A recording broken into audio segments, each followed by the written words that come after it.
Hey everyone, and welcome to Strict Music Diary. I'm Shannon, and I'm here in Seattle, Washington, which is far from where I usually film in Tampa, Florida.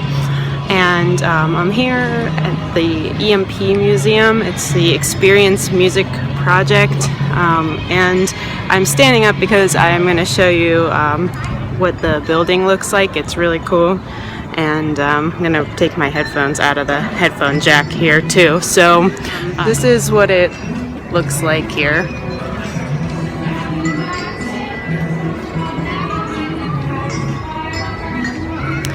Okay, and then right directly behind me is the Space Needle, so I'll try to show you that here as well.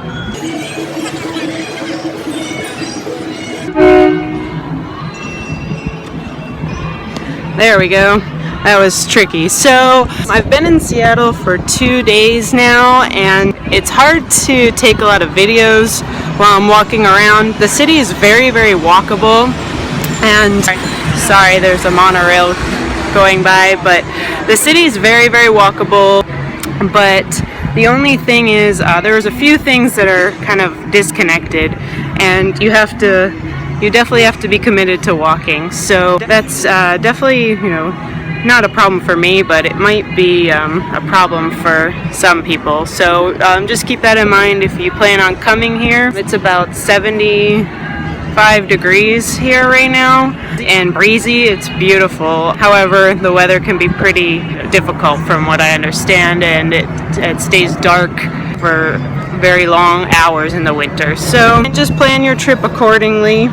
And what I wanted to talk a little bit about here today is just the grunge scene and all the historical sites that are worth visiting. I'm just going to kind of run through them, and I'm going to make a post on the Tumblr that I run to try to put a lot of my pictures on for you guys. From what I understand, what I've noticed researching this trip is there isn't an entirely comprehensive list of every place that you'd want to go as far as the grunge scene is concerned. I had to go to several different websites. Some had incorrect information. I can't say for sure mine will have 100% correct information for you, but I will try my best. So I'm going to put everything on there for you. I'm repping the World is a Beautiful Place shirt today, in case anyone was wondering about that. And like I said, I'm originally from Tampa, Florida. I've never been anywhere west of Chicago, so it's a little different for me here, and I'm not used to the time change. So there's a lot going on around me, so just forgive me. I'll try to talk over the music and stuff. They're playing some like 80s new wave or something right now outside the Emp Museum. So inside this museum is a tribute to Nirvana, and it has the angel from the In Utero cover, and there's an Experience Jimi Hendrix project. Jimi Hendrix was born here. Also, there's an Indie Game Revolution project. There's a bunch of stuff. I opted not to pay to go in to the Emp Museum this time around. I was kind of on a budget, so I just opted not to do that. So I'll include all my pictures in the Tumblr post, like I said, but basically I just wanted to let you guys know that you can walk this entire city if you wanted. However, there are several bus routes that you can hop on a bus. They come like every 15 minutes or so, and you can go to the places that are a little bit disconnected, like I said. So without further ado, I will run down the list of all the places that I went to, and all the places that I didn't get a chance to go to that I can think of right now. So the first one is the Moore Theater. It's right downtown. Nirvana played there. Pearl Jam filmed their Even Flow video there, and Mad Season played their final show there. So then I went to the original location of the Vogue. Courtney Love hung out there. Nirvana played there. A bunch of grunge bands played there. That's at where Vane Salon is now, and that's the one closer to Pike Market, not to be confused with the Vogue later moved to Capitol Hill, but that's not the location where the Vogue was that Nirvana played. That's right near the Moore Theater, so you can walk to that and then go to the original Vogue, which is now something else, and then if you walk over a block to the original Sub Pop headquarters location on the second floor of an office building. Those are three you can hit right off the bat.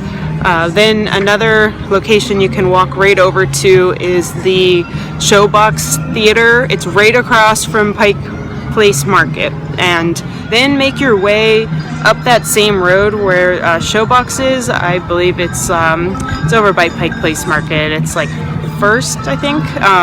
You could just keep walking up to Pioneer Square, and if you go to Pioneer Square, you can go to the Central Saloon. That's the very first saloon in Seattle. It was established in 1892, and you can see where Nirvana first played as Nirvana. It was maybe around their third or fourth show. However, they had played under different monikers such as Pen Cap Chew and Bliss, a couple others. So go to that. Then right around the corner from that is the OK Hotel. This one is a little bit sketchy area, so be careful. The OK Hotel was hit by a earthquake in 2001, so it got rebuilt as the OK Hotel and condominiums or artist studios. You can live there now, and there's an art studio, but it's the very, very first place where Nirvana played Smells Like Teen Spirit. So that's really, really cool. And also it was where Queens of the Stone Age played their first live concert. Despite not being a Seattle band, they played their first concert there at the OK Hotel in 1997. Smells Like Teen Spirit was debuted in 1991. I didn't include that date, so there you go. Then also something else that's interesting about the OK Hotel that's pretty common knowledge, but it's worth mentioning in case you didn't know. But it's the Java stop from the movie Singles. So obviously you can't go in and sit in the booth by the window anymore like Matt Dillon's character, but you can definitely check it out and see, their Pearl Jam made an appearance in that movie. You can check it out. It's OK Hotel on Alaskan Way South in Pioneer Square. A couple that are kind of in this area that you can walk over to that I didn't hit up is the original location of Rock Candy. Rock Candy is where Pearl Jam filmed their Alive video. So you can go over to where Rock Candy was. It's now a Spring Hill Suite. So you can look for the address and stuff. I'll include that. Just around the corner for where the Spring Hill Suite is El Corazon. And El Corazon used to be a place called Off Ramp, and Off Ramp is where Pearl Jam played their very, very first show, and they weren't called Pearl Jam, they were called Mookie Blaylock. So you can go check that out there. Some Soundgarden places that you can visit. The band got their name from an art installation in Magnuson Park. You need to stop by the security gate in Magnuson Park. It's the National Oceanic Association, something like that. It's kind of a ways out there. This one is not downtown, not walkable like all the other ones I've mentioned so far.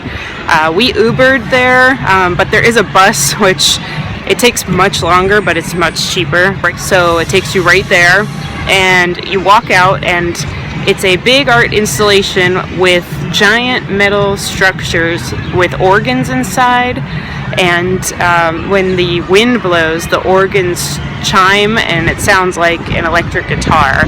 So it's really, really awesome on a windy day. I'll include my photos. However, it was not windy at all, and we did not hear a sound from the Soundgarden. So that's a pretty cool place to go to.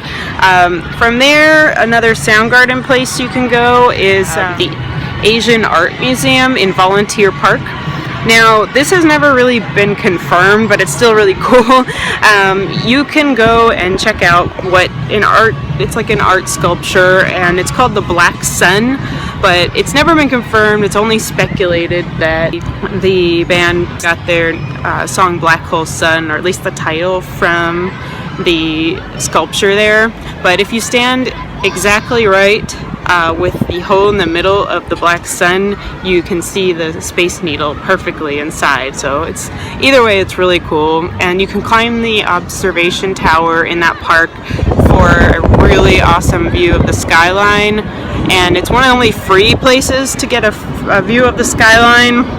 Space Needle is like $22, and the Smith Tower you can go to the top for like $7.50. So go to the top of that if you can climb all those stairs. There's quite a few. Anyway, that was another Soundgarden location. Then off to Capitol Hill, which is really artsy, really awesome, has so much good food, many record stores. Can't miss it as a music junkie, even if you're just there for like the Grunge tour.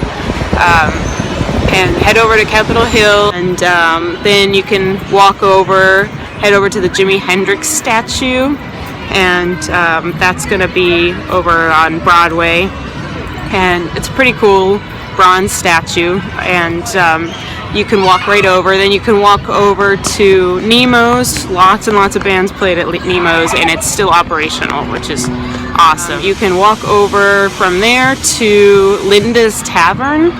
And Linda's Tavern is not as famous as like all these locations where these bands played and all these things were happening in the 90s, but the reason why it's kind of a good place to make a pilgrimage to is because on April 3rd, 1994, Linda's Tavern in Capitol Hill was the last place that anyone saw Kurt Cobain alive. So those are some of the places you can visit in Capitol Hill, but I think the most prominent places, I saved them for last, that you could visit, the last three that I know off the top of my head, are the Kurt Cobain Mansion.